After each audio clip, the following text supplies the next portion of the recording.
This next case study is uranium mill tailings from a site in the USA. Uranium mining and milling are volume-intensive processes generating large amounts of waste for a small amount of highly concentrated nuclear material. The waste can vary a lot in texture, but generally it is a sandy, granular material that contains a variety of heavy metal contaminants such as copper, zinc, lead, arsenic, as well as low concentrations of uranium and thorium isotopes. The presence of ammonia makes the material relatively acidic. A site near Moab, Utah, in the USA contains a large, roughly 150-acre pile of this material in close proximity to Colorado River, just upstream of Cataract Canyon, which is a protected area. The material is covered in a thin layer of sand and surrounded by containment berms. Because that area is desert, the pile is vulnerable to flash flooding after infrequent rainfall events. One such flood destroyed part of one of the protective berms and left a puddle on top of the pile. The remediation strategy for this site began in 2009 and is expected to take 10 years. Material is being transferred by lorry and rail to a specially constructed disposal cell in Crescent Junction, approximately 30 miles away. This is essentially a dig and haul remediation. It's essentially dictated by the regulation. So because there's nuclear materials present, because there is essentially low-level waste, it has to be done like this. They're not permitted to look at other remediation options. That's part of the regulation in the US, so there isn't an alternative to it. So we have to look at dig and dump and as remediation, even though technically it's not really remediation, it's just transferring the problem. And typically the way that they deal with these things, they use relatively large containers made out of concrete. Usually they call them vaults. And the containers are filled with the material and they use that for transfer and ultimate disposal of the material. So the containers themselves are designed to sustain impact. So during transfer, over 10 years, they'll have a predicted number of traffic accidents to deal with or rail accidents to deal with. There's softwares out there you can get that predict how often you might have these kinds of accidents. So it's predictable and therefore can be you can estimate how many they'll have, and the containers are designed to sustain impact. So even if you do have a catastrophic accident, the container should stay intact during whatever impacts.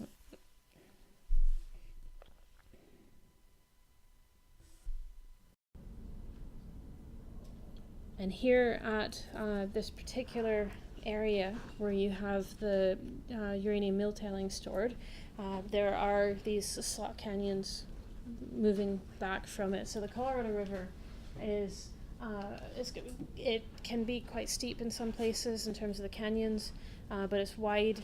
There's a lot of water moving through it no matter what the season.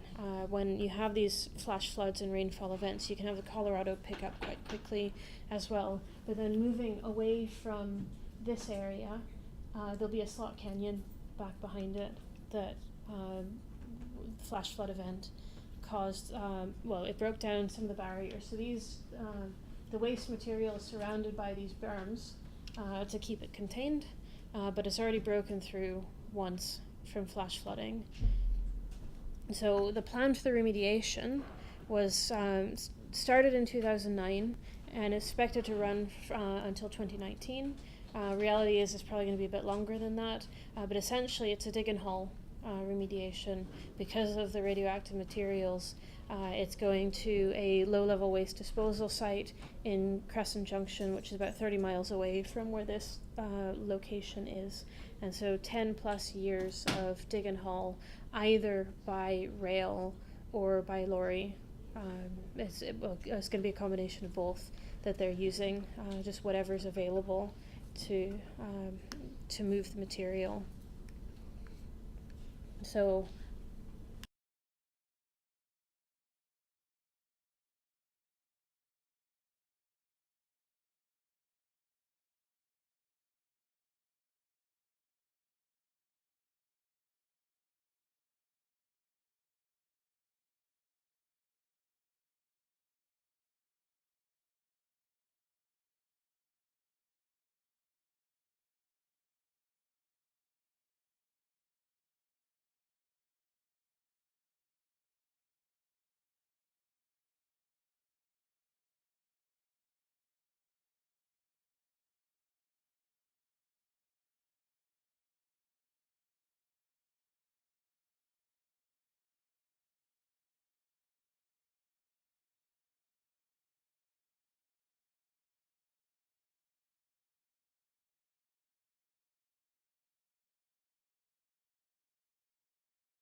questions from the past exam.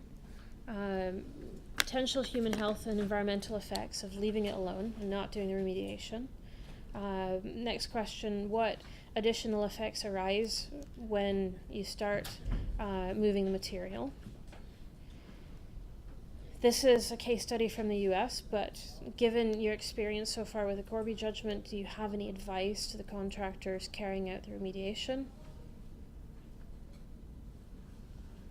And then last question, when the remediation is completed, and I use the term remediation very loosely because this is a dig and haul remediation. So it's not really remediation, it's just displacing the problem. Because of the nuclear material, they don't have a choice in that. But when that's done, is that enough to protect human health and the environment? Or do they need to do more than just dig up and move the material? So these 4 questions, slightly rephrased from what was on the exam paper, but basically those were the exam questions associated with this case study. So let's just go through them systematically. Going to jump over to the document camera because I've got the case study there and the pictures. So while I left you reading, these are the things that I highlighted as useful. So we have nuclear material, sandy granular material, heavy metals, uranium, thorium, ammonia. Those are all quite important. And then a little bit more about the site, close proximity to the river, although that's quite obvious from the pictures. Cataract Canyon's a protected area, piles vulnerable to flash flooding. Some of it's already been destroyed by flash flooding. 10-year remediation approach. Transfer by lorry and rail. Disposal cell 30 miles away. So, first question, what are the human health and environmental effects of not doing the remediation at all?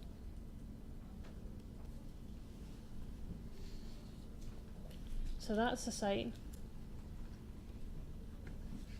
you not still going to have the same risk of flash flooding 30 miles away? It depends where they've put it. So you may still have the risk of flash flooding in that area, but in theory, they should know that, and they should have designed the disposal site with that in mind, and hopefully placed it in an area that's minimally exposed to consequences of flash flooding. And I say in theory because we can always screw that up. And it's important to realize how easy that is to screw up. So with all of those caveats, hopefully it's better. That's the best answer I can give you on it. But yeah, the whole region, that whole part of the country, desert, flash floods, that's just life out there.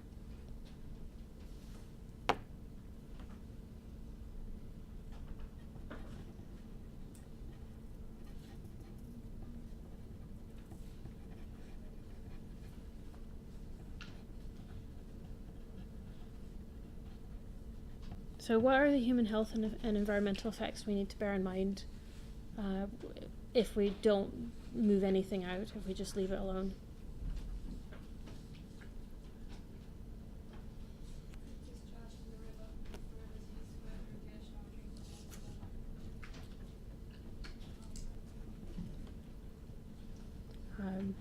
So discharge to the river is an ongoing problem, and it's going to keep being a problem.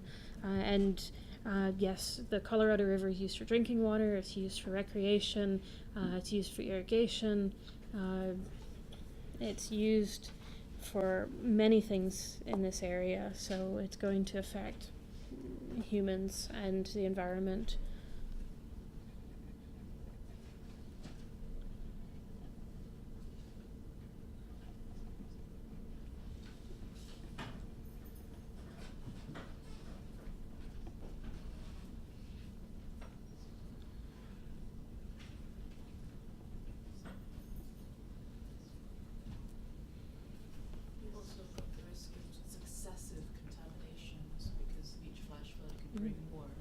Yeah, absolutely. You have the ongoing risk of the flash floods, where each successive flash flood may cause more deterioration, is going to have a big release of material and therefore contaminant into the river. So each time that happens, you can think of a steady release, very, very slow over time, and then the flash flood is going to accelerate that. So it's like a pulse into the river.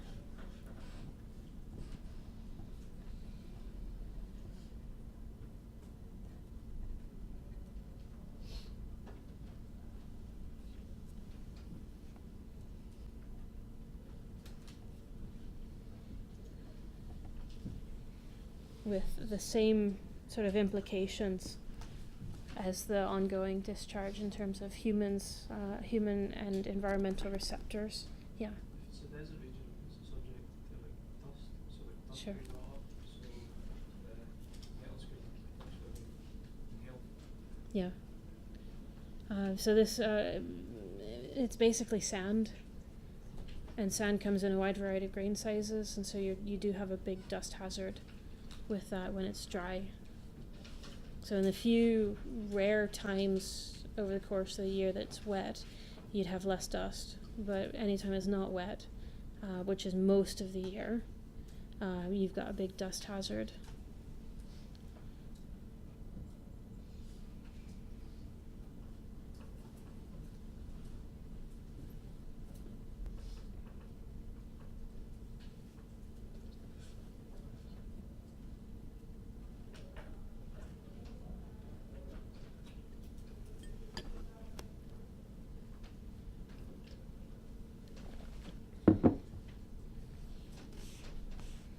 Okay, any other issues here? Does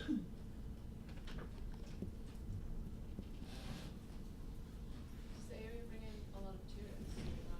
Yeah.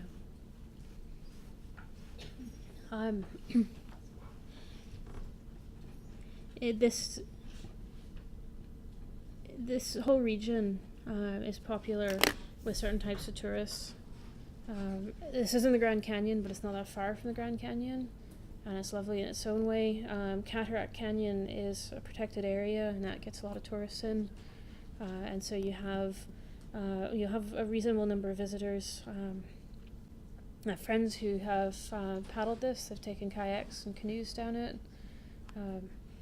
either before or after the permitted Grand Canyon trips that they've done.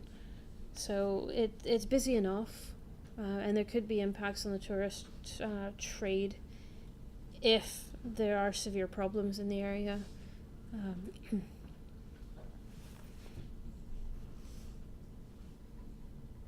Anything else?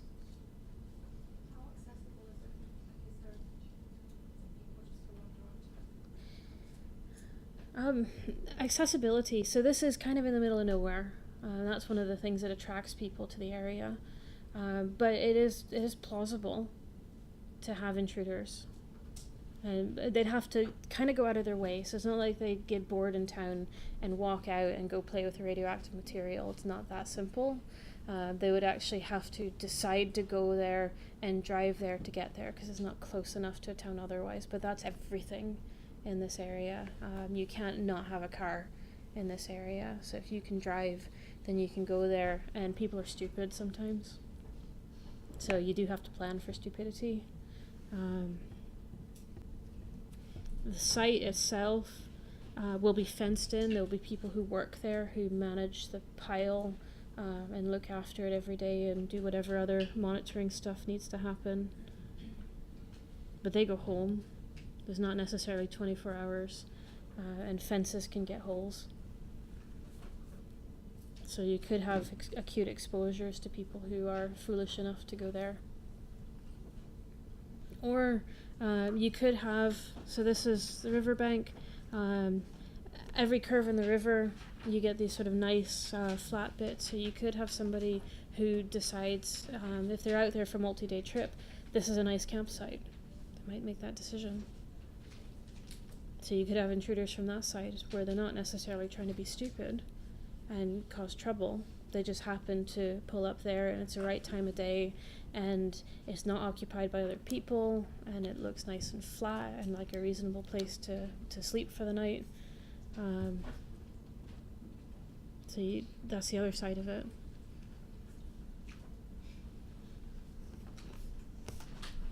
So those things need to be thought about. Anything else that we should add to our list? Wildlife, like birds in particular. You've got a nice bundle there. Mm-hmm. Yeah, did anybody see that story? It wasn't in Utah, it was somewhere else out west, like Washington State, with the birds that landed in the quarry, and there were like thousands of them. They all died because of the harmful chemicals that were there. It was just a couple of weeks ago. You can have that same thing here because of the heavy metals. So if a bird lands in that, that's not good for it long term.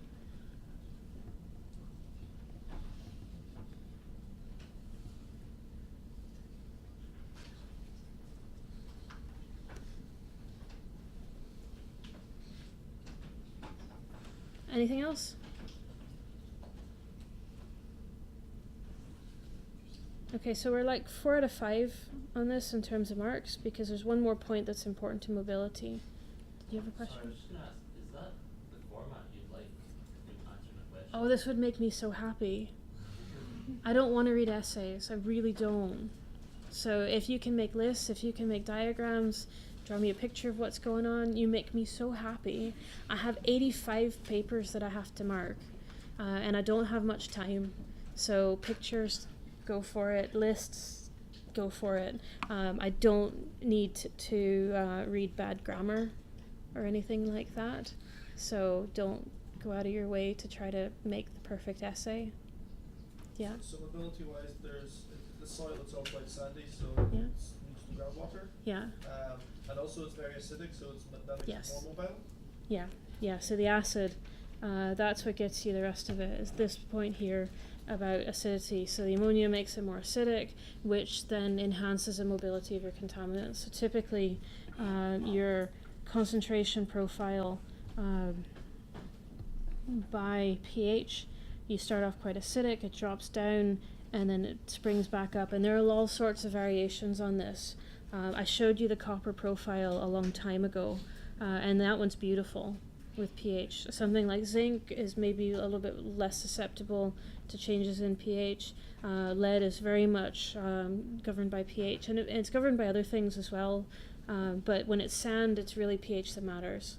And so when you're acidic, then you're moving in this direction, and so you will increase the solubility. So that's the last problem here. Essentially, because it's acidic, you can count on most of that stuff being mobile. So every time there's a flash flood, every time there's any kind of water moving through the system, once it gets into the groundwater, it's going to contribute some more acidity, so it's going to keep moving. So you're going to have more mobility because of your acid. So you can't overlook that.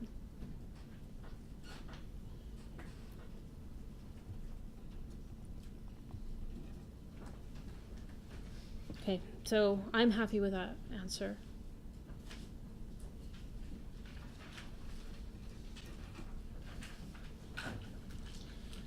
So moving on then to the next question. What happens, what additional human and environmental effects arise when you transfer the material to the facility? So we've already got this stuff. What else happens now that we start moving it? Well, Yeah. starting to expose more workers Yeah. to the contamination. You're also picking it up for dust risk, Mhm. which is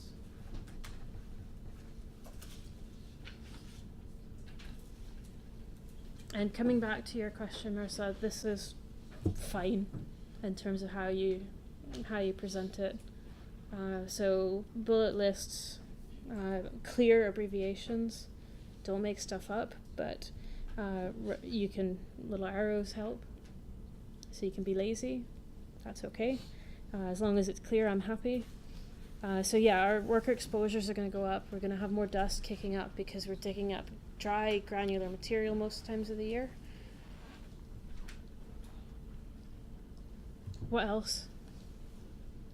Depending on your transport route, you might affect more tourists or residents. Mm-hmm.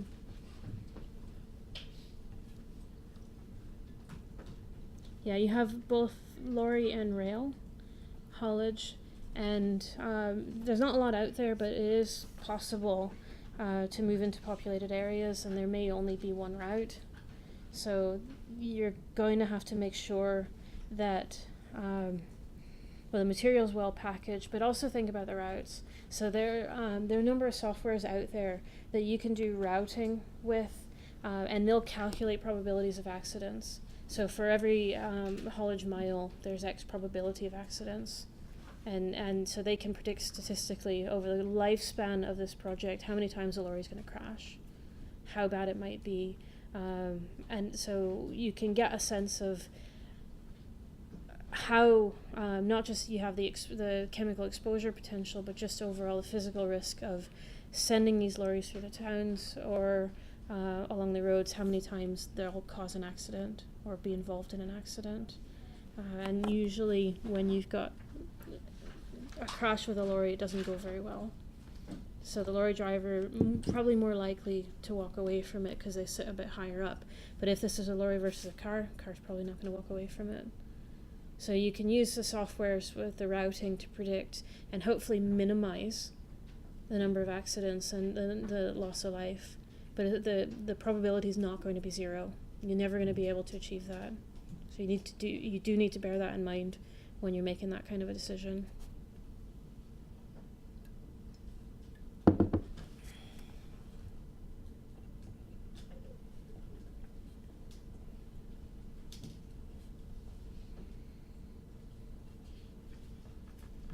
What else? So we've got worker exposures, dust risk, transport routes. Unless you probably like make your new site somewhere safe, you're just moving the problem from one place to another. Yeah. Yeah, you're absolutely just moving the problem. But hopefully you've packaged the problem and sent it in such a way that it's going to be very, very slow release over time. That's a compromise that they've had to make. The presence of the nuclear material means they don't have a choice. So they have to send it to the facility. That's part of the regulations in the area. But I do agree with you.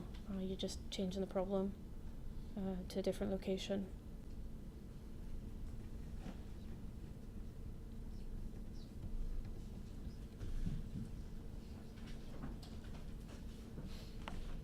Any other things here?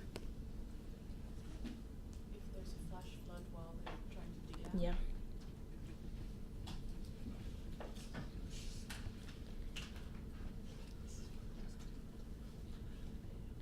So flash flooding is not just a hazard from a chemical perspective, but it's also a physical hazard to the people working on site.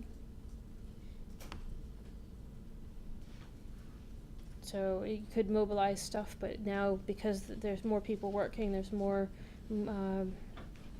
activities, there's more people, so then there's more risk from the flash flood of bad things happening.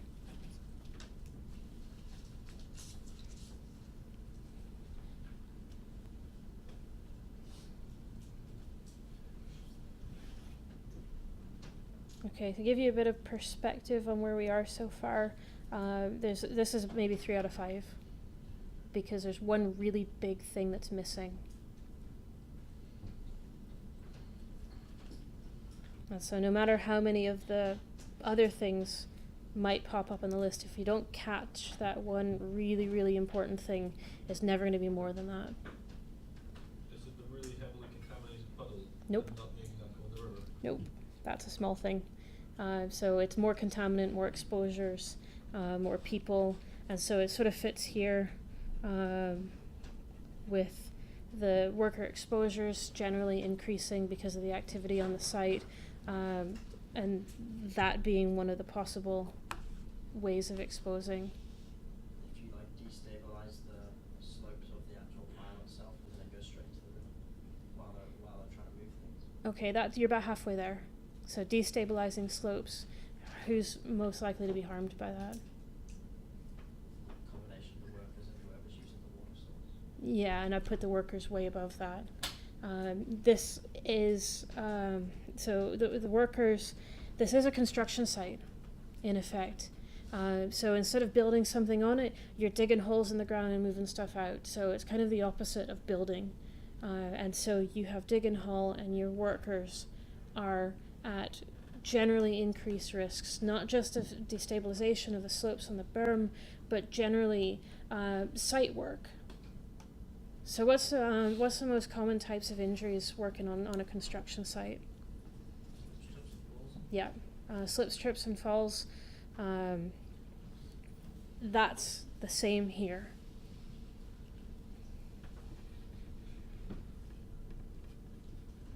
So slips, trips, and falls. What else? What other hazards are there on a construction site? Heavy machinery. Yeah. Getting run over by a backhoe is much more likely than some of the chemical exposures. So if you're not taking into account the physical hazards to the worker's safety on these kinds of questions, you're overlooking a really big problem. Those slips, trips, and falls, depending on the site and the excavations, you could have the same kind of fall from height thing, where instead of falling from a height above the ground, they fall into the hole in the ground, and other consequences that follow that. Machinery. So these kinds of things are more likely than the chemical exposures, and these are the things you have to manage first. You have to run a safe site and deal with the increased risks of the chemical exposure, but you can't skip the part of running a safe site.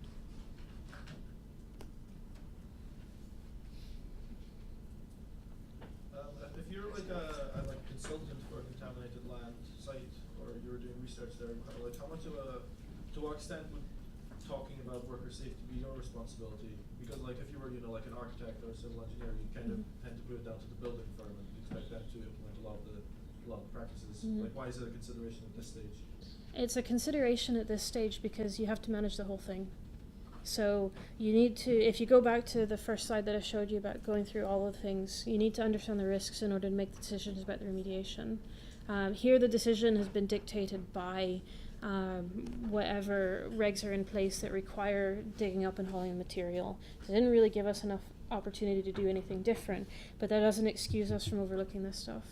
It is going to come down to the contractor who's delivering the remediation to come up with a plan to deal with that, and then any visitors to the site who are out there will fall under whatever risk assessment they have, and it's usually done in a very formal way. So you arrive to site, you have your induction, and every day you have, when I was on site they called it a toolbox talk.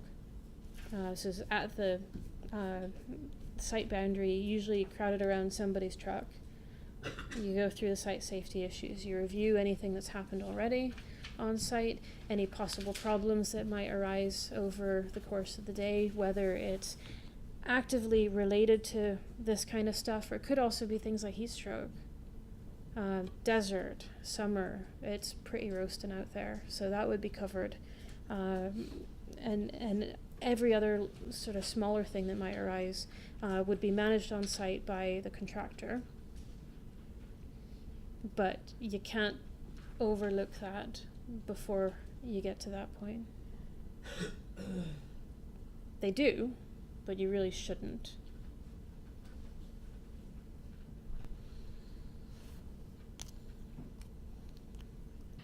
Okay, moving on.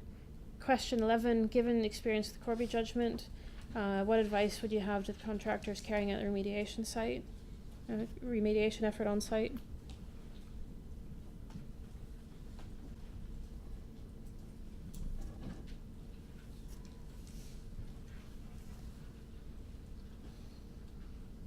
All the regulatory standards. Yeah. Yeah, you can be a bit more brazen than that if you want. Don't be stupid. So follow the regulatory standards. What else falls under don't be stupid? Don't take it through like the center of a Yeah. town.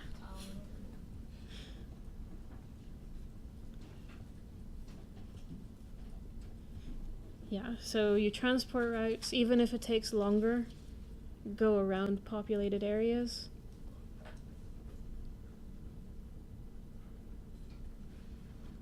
What else? Listen to the consultant. Yeah, if they tell you you're doing something stupid, stop doing it. So listen to the consultants.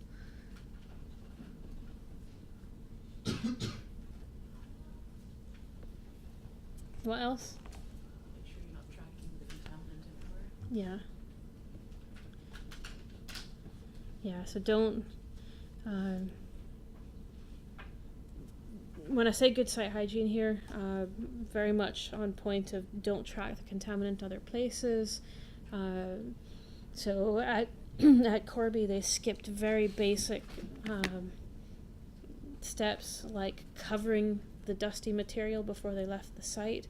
They also didn't wash down the vehicles on the outside, so they were just tracking it everywhere.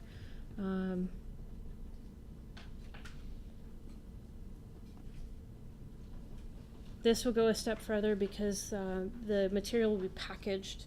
It won't just be shoved in the back of a lorry. Because of the radioactivity, it's going to be required to put into at least concrete vault things to then protect. So it's shielded, shielding the radiation. So in theory, the packages are designed such that if it falls off the back of the lorry, you can walk up and give it a cuddle and have no exposure to radiation.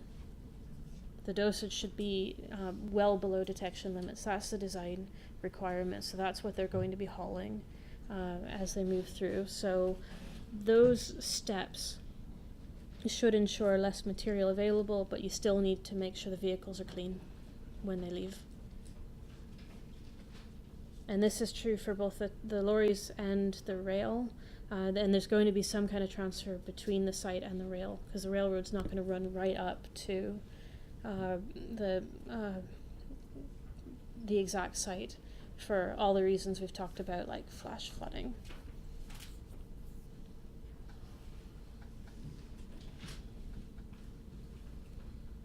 Anything else? Yeah, probably just monitor along the route. I mean, if it's radioactive material, then you can detect whether you're spilling it or if there's a leak or something. Yeah. Quite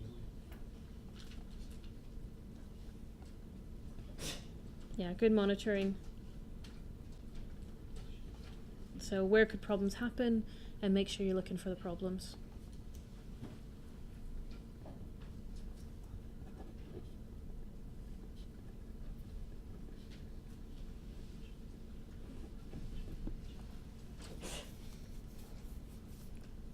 And for avoidance of doubt, something like this on an exam is fine. Again, 85 papers, if you make me laugh, it's not going to hurt. Okay, last question, and we're just going to deal with this as a yes or no, because it's 10-2.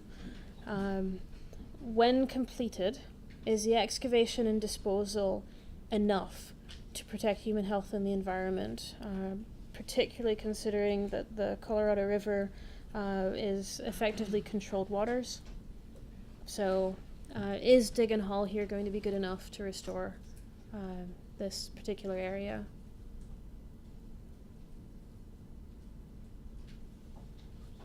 So probably by now the contaminants mobilized and moved around, so it's Yeah. not just contained to the area you're digging, it's a much wider area. Yeah. So you've got more. So you've got the source, but you have a much more dispersed area now with contamination. So is that going? So is excavation of the source good enough? Good. It's not really going to be good enough because you're going to have spread it out, and some of these things with the metals and the acidity, you can get like acid mine drainage effects where once it's mobile and it just sort of stays mobile in the environment. So it doesn't matter that you've dealt with the source; you're always going to have some problems with the contaminants down gradient from that because it's been liberated and because it's acidic. you'll have the reactions that take place in the ground that continue to let it stay available, and so slowly over time you're going to have more washing into the river. So you probably need to do more. Removing the source is a good start, but it's not enough here. And then there are any number of things you can do to deal with it once it's been mobilized. And you've got a nice list of inorganic contaminant things you can do.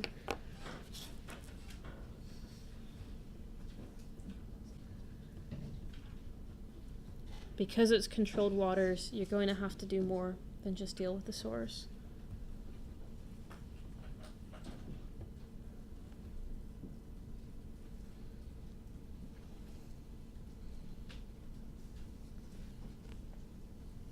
Okay, so that's the end of case study 2. So there'll be 2 more case studies for you to have a look at online, and I'll put some narration to go with them. So the next one is lead contamination in Wales, and then the final case study is going back to the case study at the start of term, mobilization of trichloroethylene. And I'll walk you through what they actually did for the remediation. So look for those online. Thanks very much. We'll have project meetings over the next week or so. There's no class on Friday next week, but I need to meet with every group in between now and then, so it's going to be quite busy. Week 10 is your project presentations. So TikTok. Yeah.